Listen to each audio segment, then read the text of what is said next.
Thank you, Madam President. I rise to speak on the pending question, which is on the Cruz Amendment to defund Obamacare. And I appreciate his offering the amendment on this. It's a very relevant issue that I'm glad we're talking again about. You know, when I ran for office 2 years ago, this is one of the central issues. And there's been a court decision since then. And as we need to understand, court decisions are about the constitutionality of something. They do not speak to its policy wisdom. And that's what this debate is about today. And I think that's important because since the election and even going into the election, we had lost some view on this. Let me begin by saying health insurance is a problem in the United States. There's no doubt about it. And I think that to be in opposition to the health care bill is not to say that we think that nothing should happen. On the contrary, I know that health insurance is a major problem for millions of Americans.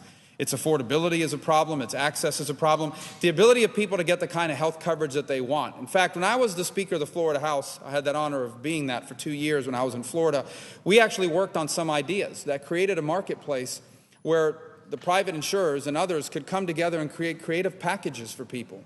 In essence, the kind of insurance that you needed. Not everybody needs the same health insurance. Let me give you an example. A family of 4 with 2 children. I have 4 children. I promise you, you're going to wind up in the pediatrician's office quite a bit for everything and all kinds of stuff. We're very blessed. My children, thank God, are very healthy. And even then, there are issues you need to bring them for, whether it's primary care, whether it's vaccinations, whether it's, a cold that doesn't go away, whatever it may be. I think it's so critically important to have that. And so families in that circumstance need a certain type of coverage. And then there are other people that I know that are in their mid to late 20s. They never go to the doctor, but if they ever get sick, it's probably going to be something, unfortunately, very bad. And so those folks maybe would rather have a plan that covers them up front with some primary care coverage, maybe a higher deductible that you could pay with a health savings account, but on the back end, some catastrophic hospitalization costs, so that if you truly get sick, God forbid, you have the opportunity to have the kind of coverage you need. The point is, everybody needs different kinds of health care coverage. And my hope is that this country and the federal government, to the extent it has a role to play in all this, would help incentivize the creation of marketplaces for those sorts of innovative health ideas.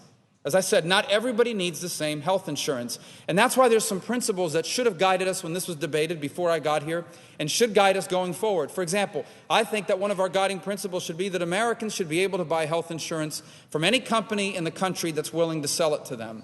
Right now, health insurance is regulated at the state level. In essence, these states have mandates as to what insurance companies must offer in order to sell insurance in that state, and you can't buy insurance if it doesn't have all of those things. The equivalent would be of saying you either have to buy a Cadillac Escalade or you have to buy nothing. And some people don't want a car that's that big and that fancy. They need something a little different. The point is, those choices are not available to consumers. And we should start as an organizing principle by saying that every American should be able to buy the health insurance they want from any company in America that's willing to sell it to them. Another part of that is you should be able to buy health insurance for yourself. Let me tell you why that's problematic. If your employer buys the health insurance for you, they don't have to pay taxes on the money. Taxes are not paid on the money that's used to buy that health insurance. But if you buy it for yourself, it's income. It's treated as income. You got to pay taxes on it. And that's problematic for a couple reasons. Number one, some businesses and some employees would rather give them the health care money so they can go out and buy the plan they want. Others would want to buy you plans or give you options among different plans. Federal employees know very well what that is like. Let me tell you what a federal employee gets. A federal employee gets a book. And in that book, you get to choose between, depending on where you live, a bunch of different plans. And you go right down the graph, and it tells you, this is how much this plan offers. This is how much you have to pay in premiums per month. This is how much you're going to owe in co-payments if you go to a doctor, if you go to a specialist, if you go to a hospital. How many people in America get that choice? How many people in America get the same choices on buying health care that their congressmen and their senators get? Very few. And to me, that's a serious problem. And the good news about this, imagine now for a moment a country where people controlled their health care dollars, where you got to buy the insurance you wanted from the company you wanted. Let me tell you what the market's going to do. It's going to react to that. What the market's going to do when there are people out there that have choices over how they spend their health care dollars is they're going to start creating insurance packages that people want to buy. They're going to realize we have a bunch of 25, 27, 29-year-olds in the United States that don't get sick. We should create special packages of insurance for them. They're going to realize we have a lot of families out there that can afford to pay X amount of money for a family coverage plan. We should go out and create a special plan for families like them. By the way, along the lines of this level of flexibility, you could see where small businesses all of a sudden can get together with other small businesses. As an example, a small chamber of commerce in a mid-sized city somewhere can decide to bring all of those companies together. And together they can buy health insurance for their employees. It's hard to buy group coverage if you only have 4 employees or 5. But if you can get together with a bunch of other companies that have 3, 4, or 5 employees, all of a sudden you have a buying pool. And that buying pool gives you leverage and power to go out and create plans for all of your employees. There is no one-size-fits-all. And we should have that kind of flexibility in our insurance marketplace. And we don't. Now, these are not going to cure everything, but these are important steps forward. By the way, I'd be remiss talking about medicine to not talk about malpractice and malpractice insurance rates, especially for specialties. Do not underestimate what a significant impediment that is for some people to go into the medical profession or to stay in the medical profession. Now, right up front, let me tell you, if a doctor is negligent, if a doctor commits malpractice, you should have a right to recover your economic damages. And there should be some level of punitive damages to encourage people not to do that in the future and to be careful. The problem is it's gone beyond that. In many states, we have a crisis when it comes to litigation and medical. In essence, people aren't just suing because, unfortunately, something went wrong. They're suing on outcomes. They're not just suing because the treatment was bad. And the result is that doctors practice defensive medicine. You go to a doctor, you go to a hospital, they order a slew of tests.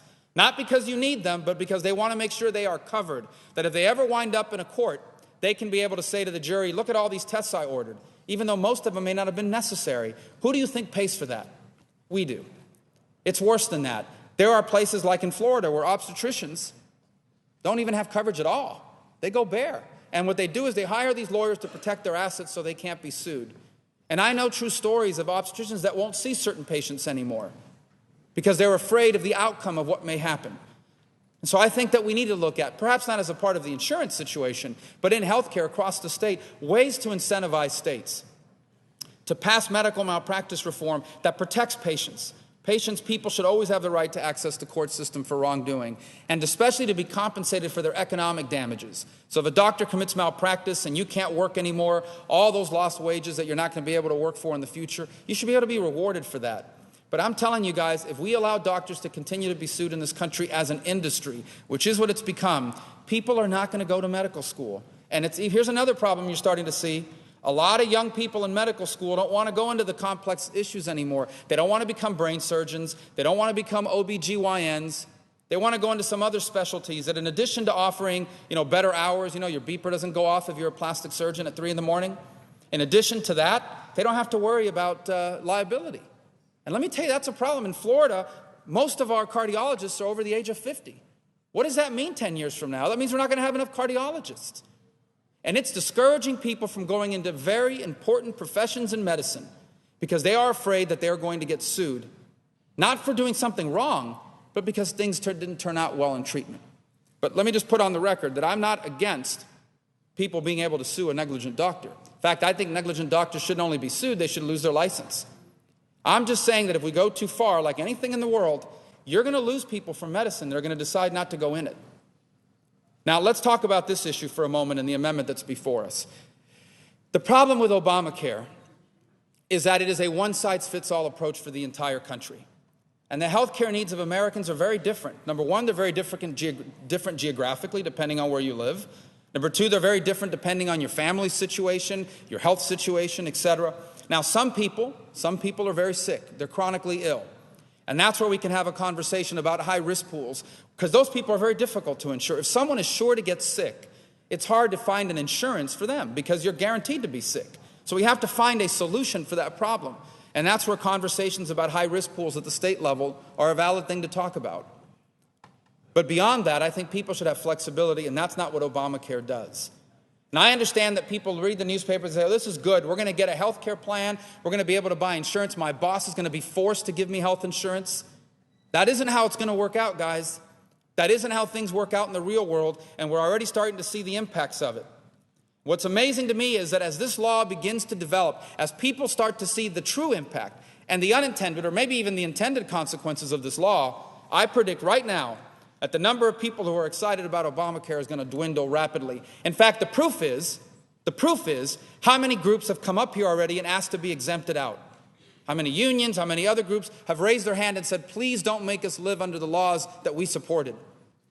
Don't make us live under these laws that we held rallies for. Don't make us live under these laws that we bragged about because it has a negative impact on us. And some of them are coming to bear right away. Number one is the costs.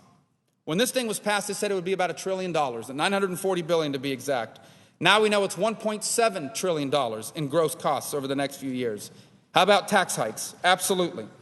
Because starting in 2014, the IRS is going to create a problem for millions of Americans and small businesses. Basically, if you're not buying health insurance of the kind that they want, of the kind the law requires, not just health insurance, a specific kind of health insurance, you're going to owe the IRS a fine.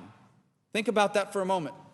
If you're a small business owner or an individual and you're not buying the health insurance that the government says you must have, you now are going to have to pay a fine every year to the IRS. And some people are going to do the math and they're going to say it is cheaper to pay the fine than it is to buy the health insurance. And that's problematic, but it's a cost. Look, we're trying to grow our economy here. That's the only solution to our problems. Over the next couple of weeks, we're going to debate budgets, we're going to debate continuing resolutions, and the word debt is going to come up. We cannot tax our way out of this debt. There is no tax increase that gets us out of this debt. And to my own party, I say that while we always have to have fiscal discipline, you can't cut your way out of this debt alone either. The only real solution to our debt problem, and the debt matters because it's killing jobs in America, the only real solution to our debt problems is a combination of two things: rapid, robust economic growth. If we could grow our economy at 4% a year, we could generate $3 trillion for debt reduction over the next decade. And we could create millions of jobs and pull people out of poverty and strengthen our middle class, which is the source of our exceptionalism as a country. And the second thing we need is fiscal discipline on future spending. This bill violates both. This bill violates both. It hurts economic growth because the only way you're going to grow your economy is if you make America a better place to create jobs and start businesses. That's how economic growth is created. When someone takes money they have, or money they borrowed, or money somebody invested in them, and they use it and they risk it to open a new business or to grow an existing one. And if the idea works, they start hiring people. And those people are now making a middle-class salary. And those people are now buying things and spending money, creating jobs and opportunities for others. That's the formula for growth and prosperity, and this hurts that. Because what you're now saying is, in addition to everything else you got to put up with in America, all the state and local regulations, all the complicated tax code stuff, the natural downturn in the economy, globalism and the changes that it's brought, in addition to all of that, here's one more thing you're going to have to do. You're going to either have to offer health insurance of a certain kind, or you're going to owe the IRS a fine. I promise you that's not the kind of stuff Chamber of Commerce has put on their pamphlets when they try to attract businesses to their communities or their states. This is not going to help in job creation. The tax hikes are a big problem. It's especially bad for small businesses because they have this arbitrary number of people with 50 employees or more have to do certain things. Okay, so what do you think a lot of businesses are going to do? I know people, they've already told me about this. If you have 51 employees, this is a huge incentive to only have 49 employees. So you think about that for a moment. If you own a small road paving company with 50 full-time employees or 51 full-time employees, you sit down with your accountant to do your math for next year, your accountant is going to tell you, by the way, if you get rid of a couple of employees, this is how much money this is going to save you because of Obamacare. So do we want to have an incentive in our laws to have people get rid of workers because it helps them avoid certain costs mandated by government? This is happening. This is not pie in the sky. This is going to happen. There are people planning to do that already. It is happening right now. Here's another thing. How about part-time workers versus full-time workers? We've already seen evidence of this across the board, but I'll tell you where you're seeing it already is in people that own a bunch of franchises. So you own a chain of Kentucky Fried Chickens or a chain of McDonald's. All of a sudden, you have an incentive to move as many of those people as you can to part-time because they don't trigger the ObamaCare mandate either. So now you've got all these businesses across America who have an incentive that we've created in this law, and I say we, the people who were here when this passed, a perverse incentive to cut people's hours so they don't trigger the mandate for you. These are horrible consequences that are going to have an impact on our country at a time when we should be growing our economy and creating middle-class prosperity, not working against it. So my prediction is that when they start to fully implement this over the next 12 to 18 months, it is going to be an epic disaster. An epic disaster. It's going to be not because it was ill-intentioned per se. I think the goal of providing an environment where everybody can buy affordable health insurance is something we should take very seriously and we have to work on. You can't have a strong, stable middle class if people can't afford the cost of living. You can't have a strong and stable middle class if people don't have access to quality health care at an affordable price. And we should work on that. We should work on that really hard. But we have to do that with some balance. And this is not balanced. This is an across-the-board application to the entire country that's going to hurt a lot of people. There are people in America that are going to lose hours at work because of this bill. There are people in America that are going to lose the health insurance they have, which they're happy with, because of this bill. There are people in America that are going to have to lay people off, and therefore there are people in America that are going to lose their jobs because of this bill. And our debt is going to grow. And so I hope we'll pass this amendment. I hope we'll defund this program. It was ill-designed, and as the true ramifications of this bill begin to apply over the next few months and next couple years, we're going to be right back here on this floor trying to fix it. Because this country cannot be what it is meant to be if it has to deal with something like this hanging around its neck. I yield the floor.